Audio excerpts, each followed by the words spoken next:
O incidente em engenharia no final do século XX testemunhou uma corrida do ouro científica de proporções assombrosas. A fúria delirante e desesperada para comercializar produtos da engenharia genética.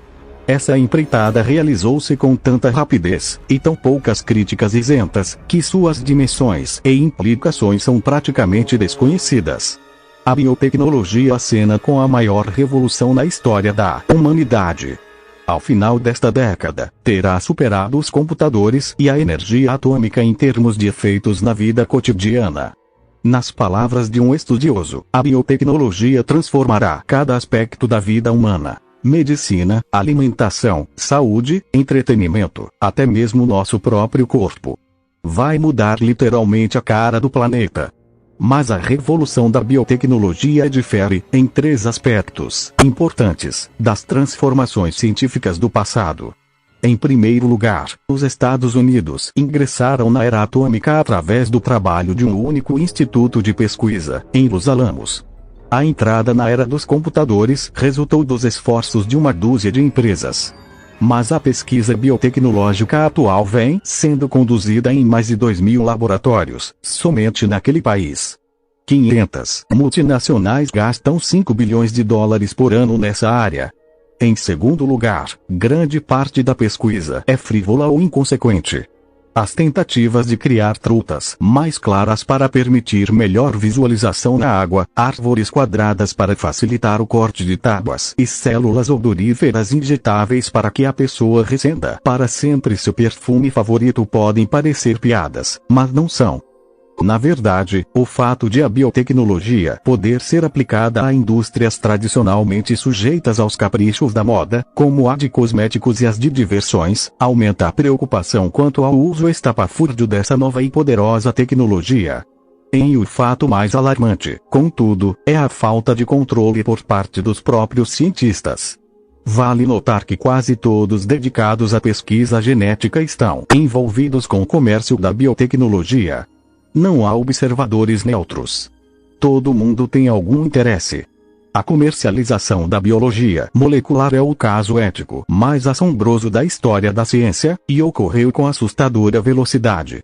Por 400 anos, desde Galileu, a ciência comportou-se como uma investigação livre e aberta sobre o funcionamento da natureza. Os cientistas sempre ignoraram fronteiras nacionais, mantendo-se acima dos conceitos transitórios da política e até mesmo da guerra. Sempre se rebelaram contra pesquisas secretas, chegando a recusar a ideia de patentear suas descobertas. Consideravam-se trabalhadores a serviço de toda a humanidade. E, por várias gerações, as descobertas dos cientistas realmente possuíam uma característica peculiar: o desprendimento. Quando, em 1953, 2 jovens pesquisadores da Inglaterra, James Watson e Francis Crick, decifraram a estrutura do DNA, seu trabalho foi saudado como um triunfo do espírito humano, dentro da busca centenária pela compreensão científica do universo.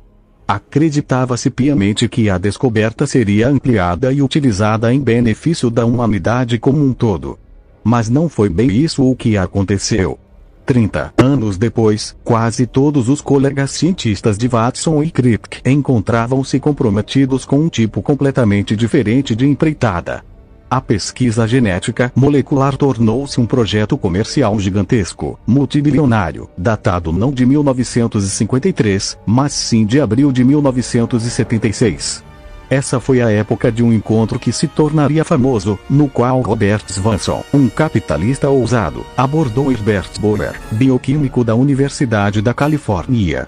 Os 2 homens resolveram fundar uma empresa comercial, para explorar as técnicas de manipulação de genes de Borer. A nova companhia, Genentech, tornou-se rapidamente a maior e mais bem-sucedida das empresas pioneiras de engenharia genética. Parecia que todo mundo queria ficar rico de repente. Novas empresas surgiam a cada semana, e os cientistas brigavam para participar da pesquisa em genética.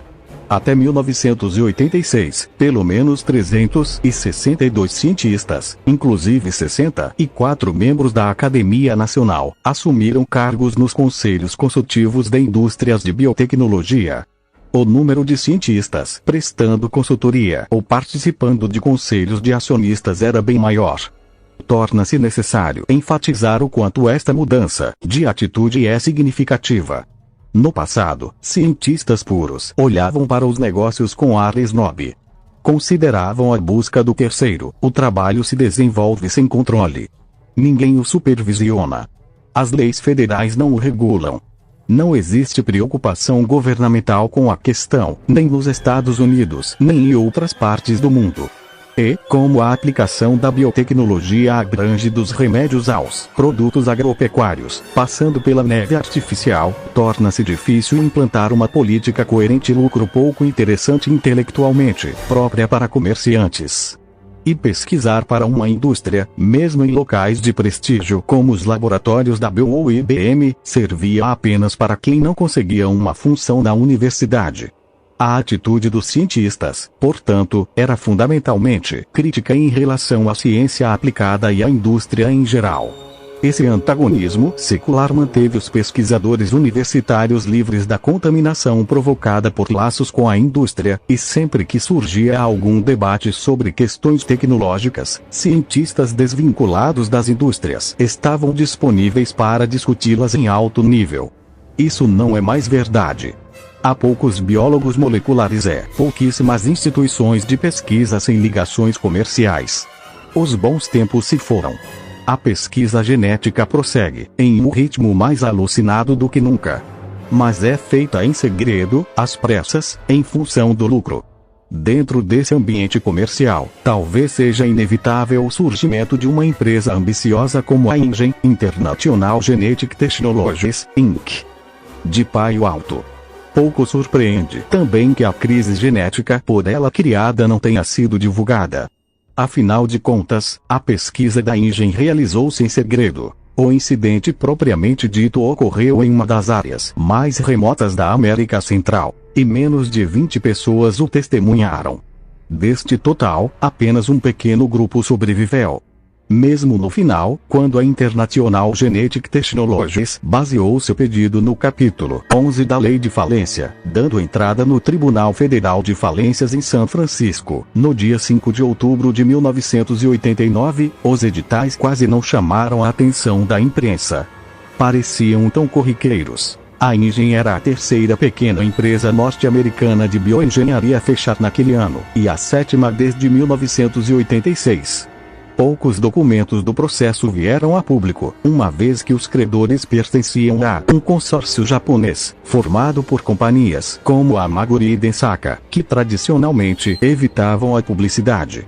Para impedir revelações desnecessárias, Daniel Ross, da Kovan Swain Ross, o advogado da InGen, também representou os investidores japoneses.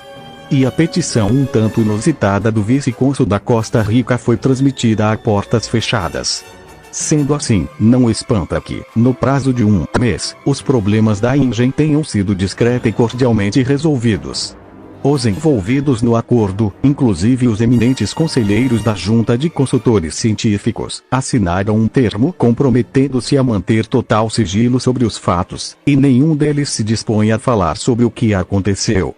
Contudo, muitos dos principais protagonistas do incidente InGen não assinaram o termo, e aceitaram discutir os notáveis episódios que desembocaram nos 2 dias cruciais em agosto de 1989, em uma ilha remota no litoral oeste da Costa Rica.